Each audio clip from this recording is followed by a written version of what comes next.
O canal Psico Mais Motricidade vem aqui para fazer uma homenagem aos combatentes do combate das feras do Fundamental 1. Uma homenagem a um colégio muito especial, o Colégio Batista de Caruaru. Trago aqui esta homenagem. Aqui embaixo na descrição estará o canal para que vocês acompanhem só as atividades que são feitas no Colégio Batista, um canal especialmente criado para as aulas e indicações do ensino infantil e do Fundamental 1.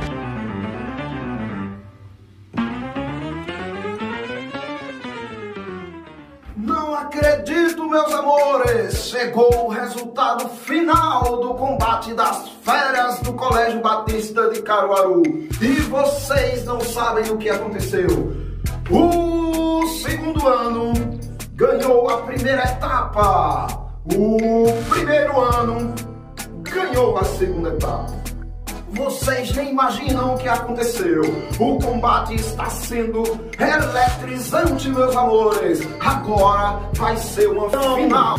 Uma final com o vencedor da primeira etapa, a equipe Gorila.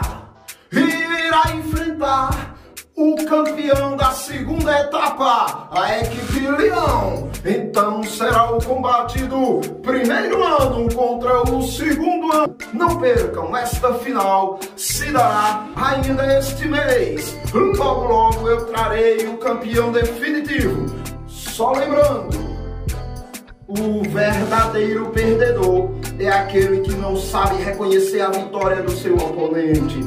Então, independente de quem seja o campeão, que todos sejam vencedores, reconhecendo o êxito do seu oponente e o oponente também agradecendo a toda a compreensão e participação dos seus colegas.